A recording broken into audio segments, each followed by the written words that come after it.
this afternoon we are here to close the 16 Days of Activism Campaign. Now what? What happens after the 16 days is a question that we should be asking ourselves. Should the conversations around domestic violence and human trafficking and all the issues that deal with human rights, should it stop? Because we've stopped the campaign period? No. I believe these issues must be spoken daily, on a daily basis, anywhere and everywhere. Reverend, I heard from you the role that the religious organizations play in helping us stop or prevent gender-based violence. But let me share a story with you because everybody's been sharing a story. And this is a story of the woman you see in front of you right now at the microphone. Me and my siblings grew up in an environment where we saw violence every day, physical, emotional, food being thrown out of the kitchen. You know, any reason that was there for my dad to be angry, he used it to inflict violence on my mom. The same story with my granddad, the same story with my uncles who we were living in that extended family. Every day you would see violence. Sometimes we'd go to bed without food. The next morning we'd wake up seeing my mom with a black eye. And that went on. My mom turned 73 yesterday. And I think I'm so proud of her because of the strong woman she was. Had it not been for her strength, had it not been for her vision for our children, I don't think all my brothers and sisters would be where we are today. Experience shapes your character. This morning when I entered the room, I heard Madam speaking about culture. She talked about a whole range of topics that was there. And childhood experiences is one thing that we grow up with, believing it is all right. My brother believed it's all right to bully us because he saw our dad doing that. I saw it fit to beat my children up because I saw my mom do it because she was angry on my dad and she did it to us. Until I realized that was not the way to go. Children have feelings. See, yesterday when we were at GPH with the media consultations, I said, let's not forget children in our conversation. We say women and girls. What about the little boys who are learning that behavior?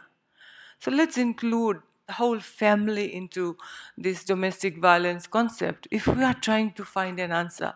Believe me, 50 years down the lane from what my experience was, nothing has changed, except we are talking more about it. We haven't been able to curb domestic violence in its part, no. We haven't been able to make men understand that women feel pain too. You crush the dignity of a woman when you beat her black and blue, when she's not allowed to cry, when she hides her tears on her pillows, and the next morning she's up again, the superwoman that we know as our mothers and our friends, as our colleagues, because life goes on. We have responsibilities, and we take our responsibilities very seriously. Even though a woman may be beaten up in the night time, believe me, the next morning she's going to be in the kitchen, first one up, preparing breakfast and lunch for the family. Even the spouse, the partner, who has vowed to look after her. And if you search deep down within yourselves, you will see that woman there. Emotionally, all of us get abused. Physically, maybe not. But that emotional abuse that comes in the form of silence, neglect, as if you don't exist, when the door shuts, when the guy bangs the door on your face, when he throws things around the house, when he takes it out on the children, that the scars are traumatic. The scars are traumatic. So how do we change that now? Personally, I feel that to change the mindsets of these elder generations is gone. There may be some who will change. But because once this goes up, on a woman on the face or whatever, it doesn't stop. Let's not kid ourselves.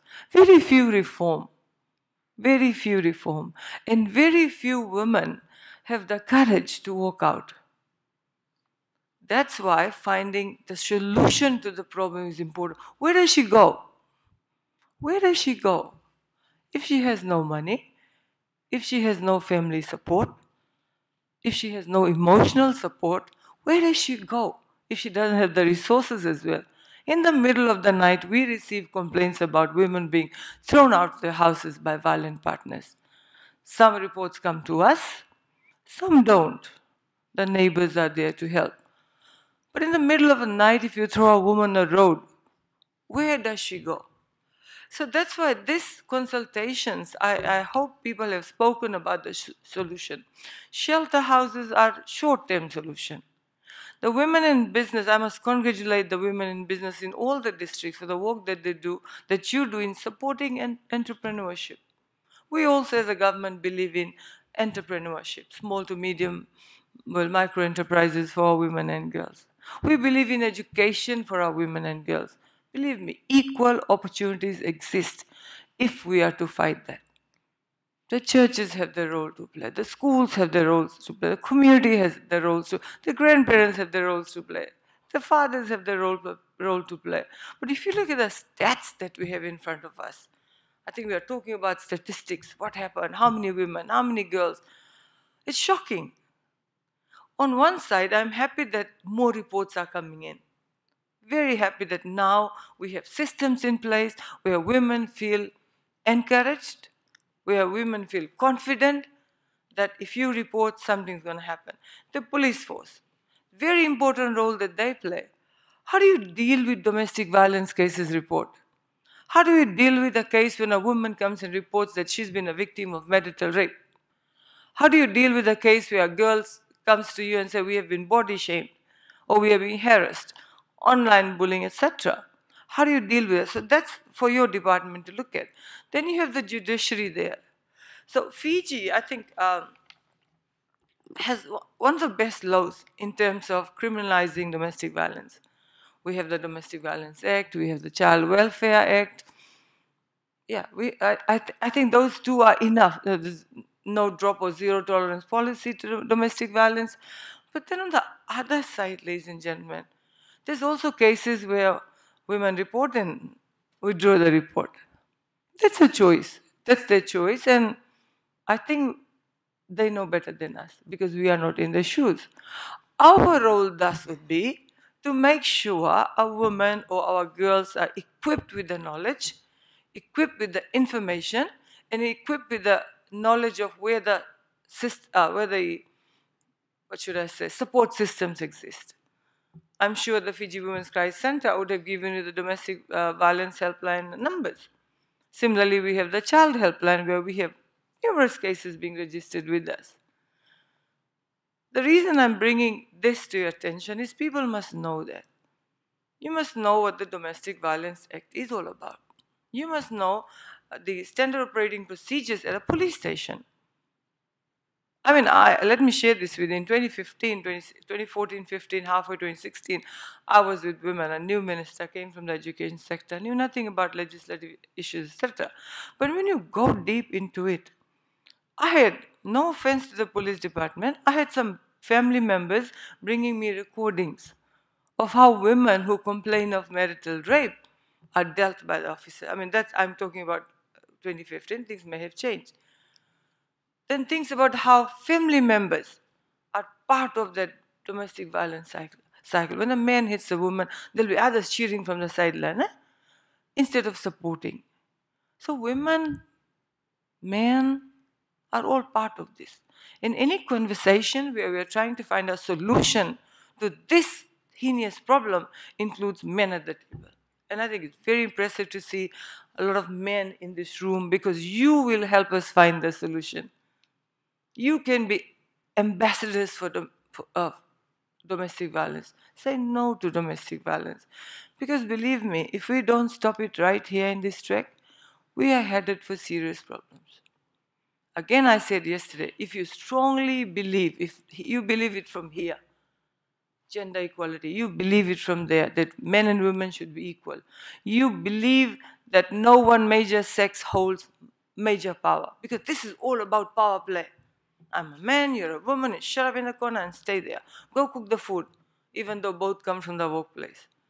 So that mindset has to go.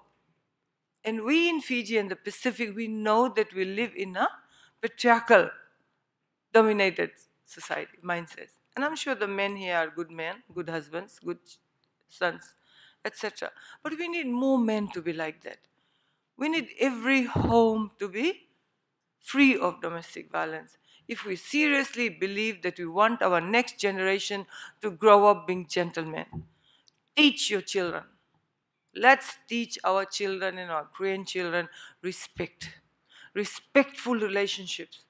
You must have respect for your parents, you must have respect for your brothers and sisters, you must have respect for your neighbors, the elderly, and I think that is going to help us go through that. But it's going to need that whole generational change. It has to have that change.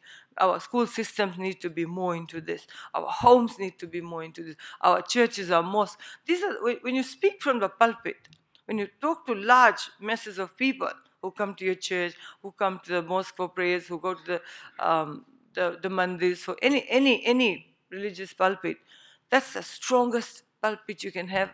And every sermon must include respect. And I think that value is something that has eroded slowly. I don't know why. Maybe technology, maybe we parents are too busy in our own lives. We've forgotten to teach our elder ones. So we must say positive things to our children. Now, you're a good boy. Whatever relationships around them, tell your children, grandma is here, grandpa is here, or this is your maternal and this is that. So every person must know relationships within families and outside families to have that respect. But what is respect anyway? We talk about respect. What is respect anyway? I leave that to you. Go Google it. Mr. Google is there. But in your own ways, I know you have respect for your colleagues. Morning, ma'am. Morning, sir. Good morning, dad. Good morning, mom. Early in the morning. These are something you start your days with. Do we? We are rushing to work. By making the tea, you're on your Facebook, or you're doing some work on your iPad.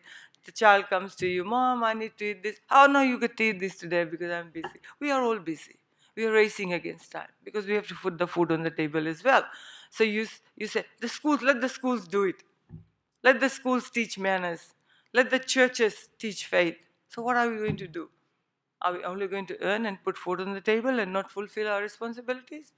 Very important, people. Domestic violence is a very, very complicated issue. How a person snaps, why the person snaps. I'm not saying women don't snap. Let's be fair about it. We all get angry, right? Certain things trigger that imbalance in us. But I think we are more into the calming side of things because I think we are more emotional and stuff. But anger management, speaking out what your issue is. During COVID, we found out that the domestic violence numbers increased. Why? Because the man was put under pressure to provide for his families. But that doesn't mean you use your wife as a punching bag because you've lost your job. It's a whole thing that we must understand. And the National Action Plan and these consultations is just about that. Finding out from you the tourism sector, how is it going to affect if most of your workers who are women get beaten every day? Their body is paining, they don't come to work. How is the tourism industry going to survive? The productivity levels goes down in any organization. But what the entrepreneurs building section of the country is doing is giving women financial independence. I'm not saying women should walk out their marriages. Please don't take me wrong. We are all for a happy family because children get affected. My concern is children.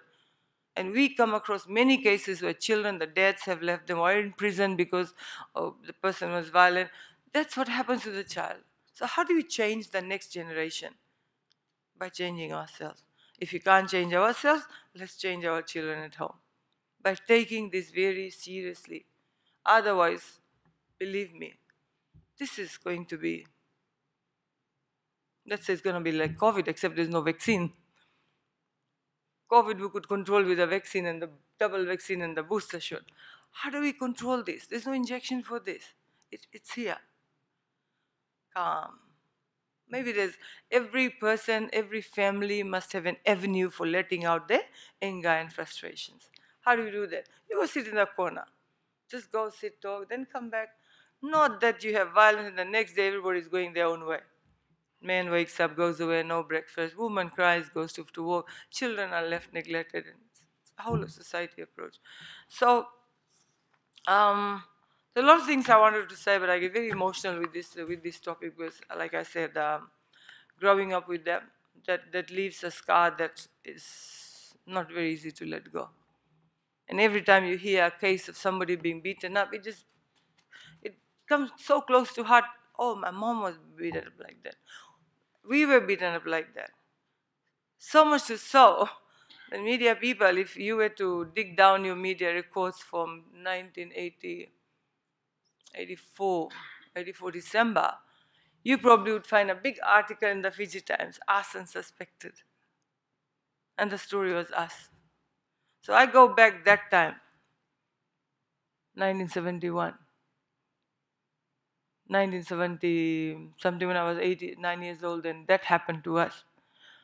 But I did not become somebody who believes in domestic violence. I changed myself. And research now says that domestic violence is preventable. We can bring it down to zero rate, and not in years and decades. We can do it in a short period of time if we work together. So at this point, please let me acknowledge all our stakeholders. I may not be able to name all of them, our NGOs, our CSOs, all our religious organizations, our donor partners, the staff at the Ministry of Women, Children and Poverty Alleviation, and everybody who's been part of this journey with us for a long, long time. But I think it's time to stop. It's time to stop this in its track. And a whole of nation approach is needed. And that's why we are reaching out to you.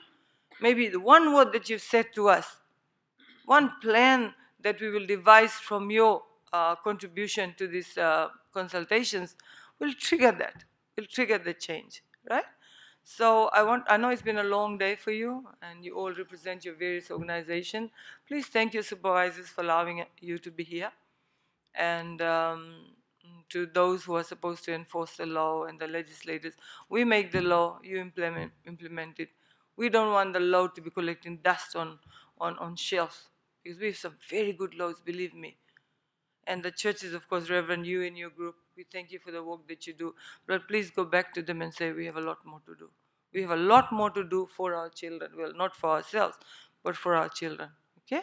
And wherever you are, please, the conversation you have with women regarding domestic violence, please continue it during your coffee time, during your chats, during your lunchtime. It's very important. You are very important in making sure that the message, the knowledge that you have learned, it goes out to them. To our male brothers here, you also have a very important role to play. Please look after your families. Look after your spouses. Be a role model in your community so other families can learn for you. And of course, be a role model to your children. So with these words, let me thank you once again, ma'am. Thank you, everybody. With Christmas around the corner, please, with the natural disasters predicted to come our way, let's hope we have a very beautiful Christmas, not a bleak one.